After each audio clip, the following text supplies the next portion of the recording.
যে আমার মার কথা অনেক মনে পড়ছে। এত মনে পড়ছে সেটা বলার বাইরে। মা আমাকে এত ভালোবাসতো, সবসময় বলতো, "বাবা, তুই সবগুলোরে আমি যদি দুনিয়াতে না থাকি তাহলে তুই সবগুলো দেখে রাখবি।" আমি তাই করছি। মার কথা অক্ষর অক্ষরে আমি পালন করছি। এখনো পালন করি। কিন্তু আপনজন আমাকে এত ব্যথা দেয়, এত কষ্ট দেয় সেটা বলার বাইরে। কাকে আমি কাকে আমি এত কিছু করলাম? যাকে এত কিছু করলাম কিন্তু সে যে আমাকে নিঃস্ব বানায় দিল। দিন রাত 24 ঘন্টা খাটতে খাটতে কত জনের আগে সরে এটা করি সেটা করি, কিন্তু কেউ বুঝতে দেয় না। বুঝতে দেয় না কারণ আমি চাই আপনজন সুখে থাক, শান্তিতে থাক। কিন্তু একটা জিনিস দেখলাম, যতক্ষণ আপনজনকে দিব ততক্ষণ আপনজন ভালো, যতক্ষণ যখন দিতে পারবো না তখন আপনজন আমাকে আমার দিকে ফিরেও তাকায় না। এর নাম ভালোবাসা? কত না কষ্ট করছি এই আপনজনকে পালতে। আজকে পরে 14টা 15টা বছর এই দূরপ্রবাসে পড়ে আছি। কত কিছু করে দিলাম, কিন্তু বলে কি কিছুই করি নাই। তাদের একটা সুন্দর একটা ভবিষ্যৎ করে দিলাম, তারা চলার মতন একটা ফ্যাসিলিটি করে দিলাম, কিন্তু তারপর বলে কিছু করি নাই। আমি জানি না আমার জীবনে কি আছে, কিন্তু তারপরও মার, যে মা আমাকে 10 মাস 10 দিন গর্ভধারণ করছে, সেই মার কথা অক্ষর অক্ষর পালন করব। হয়তো ভবিষ্যতে আল্লাহ তাআলা আমাকে একটা না একটা কিছু করে দিব। যাক, আপনজন সুখে থাক, শান্তিতে থাক, সেটি কামনা করি। কিন্তু আমি একটা জিনিস দেখতাম, আপনজন অনেক আমাকে ভালোবাসতো। যে তাদের মনের মানুষ আইছে, যে তাদের সন্তান আইছে, তখন আপনজন রক্তকে চেনে না, নিজের মা বাবাকে চেনে না। কিন্তু আমি তো পারলাম না আপনজনকে ভুলে যেতে, আমার মা বাবাকে ভুলে যেতে। যতদিন আমার নিঃশ্বাস থাকবে, যতদিন আমি জীবিত থাকবো, ততদিন আমার তো মা নেই, আমার একমাত্র আছে আমার বাবা।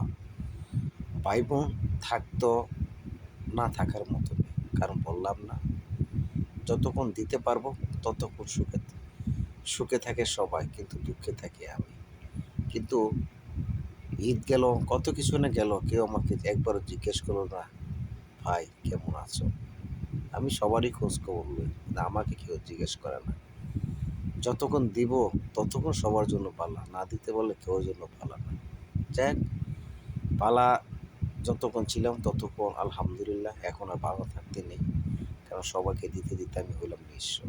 তারপর যখন আমি ভালো নাই, আমি চাই তারা সুখে থাক, শান্তিতে থাক। বিপদ আপদ যদি তারা কখনো বিপদে পড়ে, আমি আমি তাদেরকে হেল্প করব, অবশ্যই হেল্প করব। করব না কেন? কারণ আমাকে তো মা এই শিক্ষা দেয়নি, আমাকে বাবাও এই শিক্ষা দেয়নি।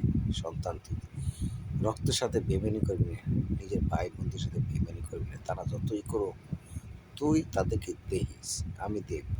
কারণ কি জানেন, আমি দেখব এই কারণে আল্লাহ তাআলা আমাকে, তাদের ওসিলা হয়তো আমাকে আল্লাহ তাআলা ভালো একটা কিছু করে দিবে, বা আমি এই দুনিয়ায় শান্তি না পাইলেও আমি আখিরাতে শান্তি পাবো। কারণ আমি তো তাদেরকে কষ্ট দিইনি, আমার মাকেও কষ্ট কখনো দিইনি।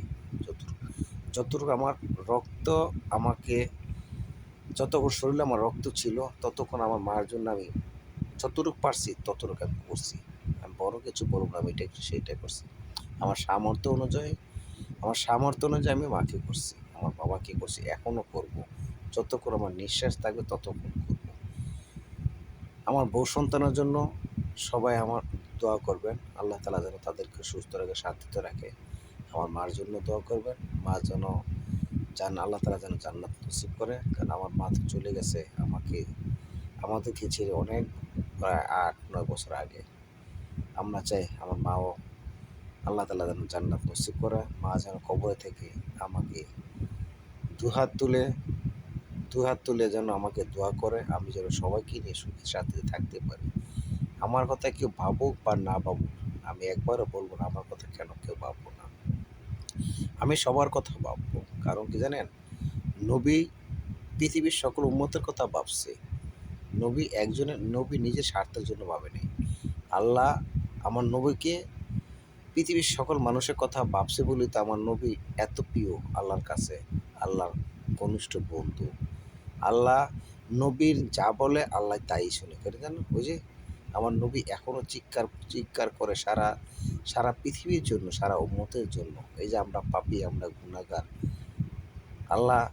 আল্লাহর কাছে এখনও কান্দা করে আমার বান্দারা যতই গুনাহ করুক, কিন্তু আমার বান্দাকে ছেড়ে আমি কখনো জান্নাতে যাব না। আল্লাহ বলে কি, হ্যাঁ ঠিক আছে,